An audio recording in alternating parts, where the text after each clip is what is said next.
At the end of the video, I give my thoughts on the Wii U, and I rate it out of 10. The rating I give isn't exactly true.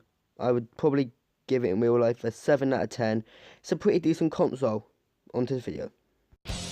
He's gonna take you back to the past to play the shitty games that suck ass. He's the teenage Nintendo nerd. He's the teenage Xbox 360 nerd. He's the teenage video game nerd.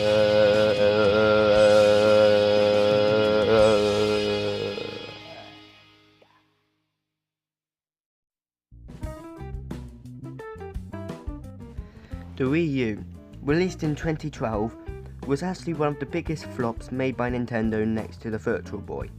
But how so? This was made by Nintendo.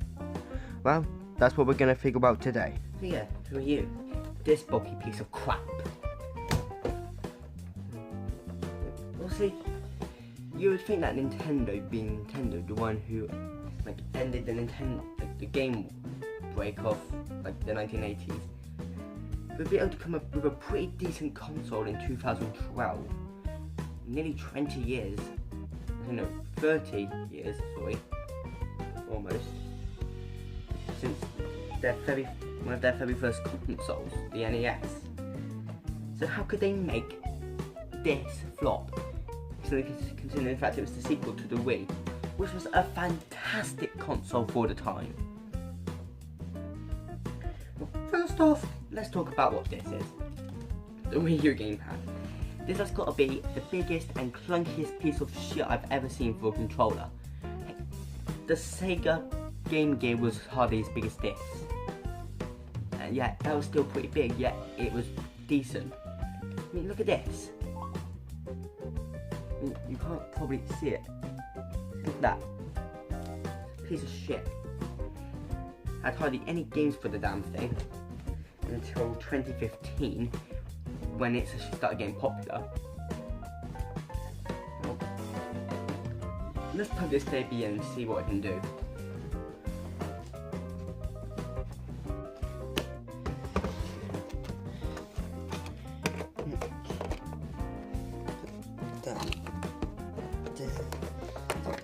Fucking piece of shit.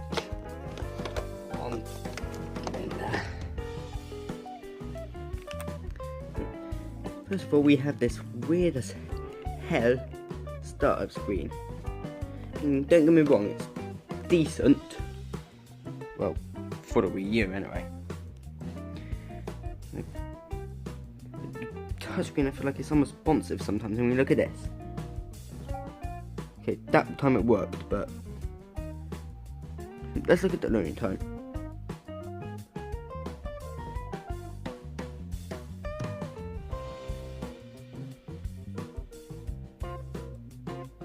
See, you would have thought it would have loaded by now, but nope. Now, I said that there were hardly any games for this, which is somewhat true and somewhat not true. There's a game that I own, probably some good, some bad. I've got Mario Kart 8, Super Mario Maker, and Mario Sonic at the Rio 2016 Olympics. Shall we start from the top? Mario and Sonic at the Rio 2016 Olympics. It's better than the Wii equivalent, Mario and Sonic at the Beijing 2008 Olympics. So, I'll give it credit for that.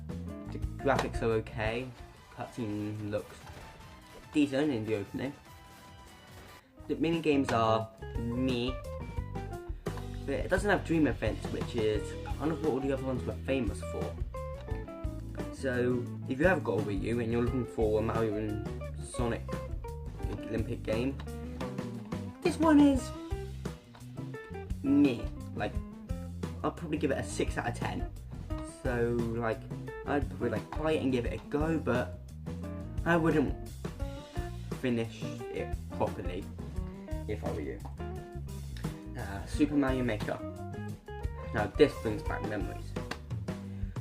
Yep. 3 years ago, I bought it. I got my first Wii U.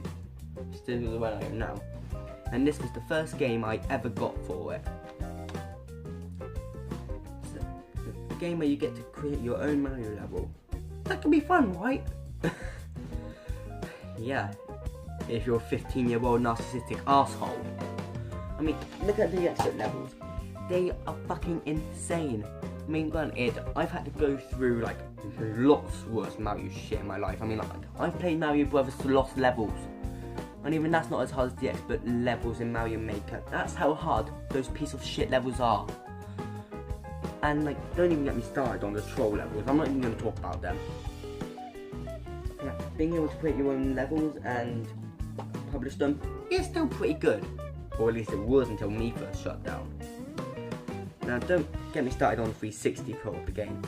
You're not even allowed to globally post your levels, which is like, what the fuck, Nintendo? That's the whole point of this. Anyway, let's get to one of the selling points for this, Mario Kart 8. Now, I love Mario Kart, and when I saw this, I was like, okay, this looks good, I've got to try it. And this is actually a really good game. Like, if you're going to go out and buy a Wii U, get this. This is like a really solid, nice, fun game to play with like your younger brother or like a cousin or heck, even your mum would probably like playing this. So if you want to get a Wii U, buy this. Didn't give my rating for these two. Mario Maker, yeah, that's good. I'd give it a 7.5 out of 10. Mario Kart 8, it's fun, it's got unlockables, decent characters, good items.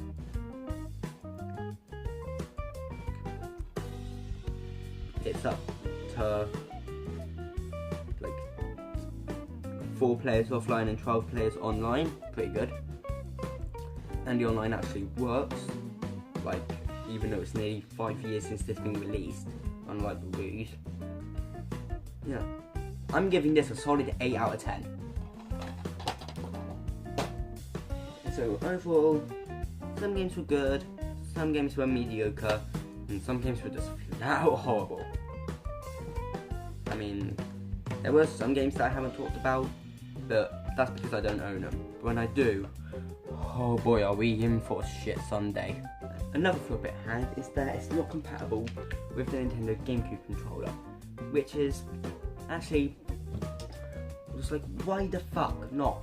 I mean, the Wii was compatible with it, so why not the Wii U? It just, thinking about it makes me feel like this is a fuck burger in a shit Sunday. There was this adapter thing which only worked for one game though, and that's Smash Brothers.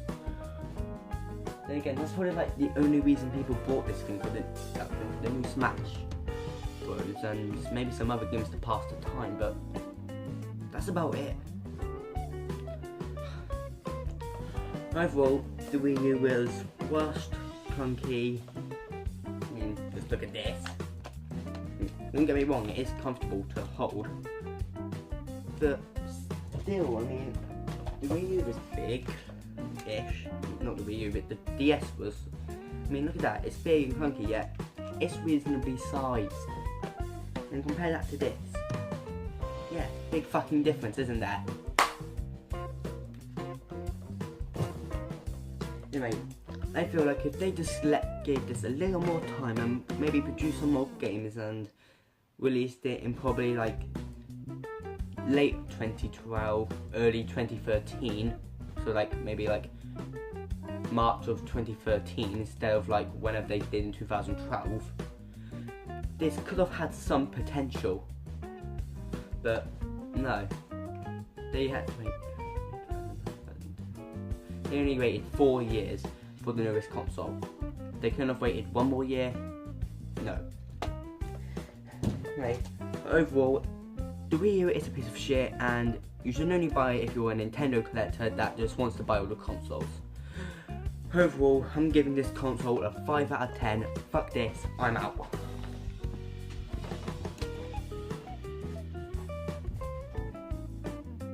Hey guys, so Hope you enjoyed this little pilot episode of the Teenage Video Game Nerd.